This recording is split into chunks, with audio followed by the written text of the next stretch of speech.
हळदी कुंकवाचा कार्यक्रम म्हणजे केवळ वाण घेण्याचा सोहळा नाही, तर आपल्या घरासोबत आपल्या गावाची प्रगती कशी होईल यावर चर्चा करण्याची एक संधी आहे। आपण नेहमी विचार करतो की आपलं गाव हे शहरासारखं असावं, तिथे सर्व सोयी उपलब्ध असाव्यात आणि आपलं गाव हे प्रगतिशील असावं। परंतु गाव म्हणजे केवळ रस्ते, माती, दगडांची भिंत नव्हे, तर गाव म्हणजे तिथे असणारी माणसं आहे। माणूस सुधरेल तर गाव सुधरेल, हे सूत्र आपण कायमस्वरूपी लक्षात घ्यायला पाहिजे। जर आपल्याला वाटतं की आपलं गाव हे स्वच्छ असावं, तर रस्त्यावर कचरा न टाकणारा माणूस आधी घडला पाहिजे। जर आपल्याला वाटतं की आपलं गाव हे पाणीदार असावं, कधीही पाण्याची टंचाई भासू नये, तर पाण्याचा प्रत्येक थेंब वाचवणारा माणूस तयार झाला पाहिजे। जर आपल्याला वाटतं की आपलं गाव हे सुरक्षित असावं, तर पर स्त्रीचा आणि गावाच्या सन्मानाचा विचार करणारा माणूस तिथे असला पाहिजे। थोडक्यात सांगायचं तर गाव कसं असावं? गाव निसर्गाने समृद्ध आणि विचाराने प्रगतिशील असावं। मग अशा गावासाठी माणूस कसा असावा?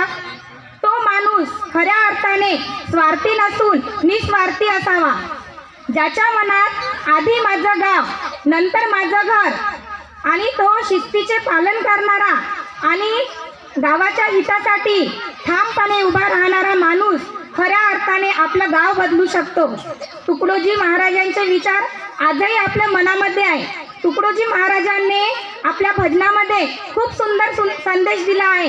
ग्रामसेवेसाठी कोणी घेत नाही धावरे, ग्रामसेवेसाठी कोणी घेत नाही धावरे, सांगा कसं सुधारेल आपुलं हे गाव रे, सांगा कसं सुधारेल आपुलं हे गाव रे। सांगायचं एवढंच आहे की राष्ट्रसंत तुकडोजी महाराज आणि वैराग्य मूर्ती गाडगे महाराज हे आपले विदर्भातलेच आहेत। त्यांचा जन्म आपल्या विदर्भात झाला असून त्यांचा वारसा आपल्या विदर्भातील लोकांनी न घेता पश्चिम महाराष्ट्र व मराठवाड्यातील लोकांनी त्यांचे विचार आत्मसात करून आपले गाव आदर्श बनवले आणि ते आदर्श गाव आपण पाहण्यासाठी तिथे जातो। ही खूप शोकांतिका आहे। म्हणतात ना, गाव करी ते राव न करी। जर आपण विचार केला, आपलं गाव जर समृद्ध बनवायचं असेल तर सर्व महिलांनी एकत्रित येऊन आपलं गाव हे समृद्ध बनवायला पाहिजे।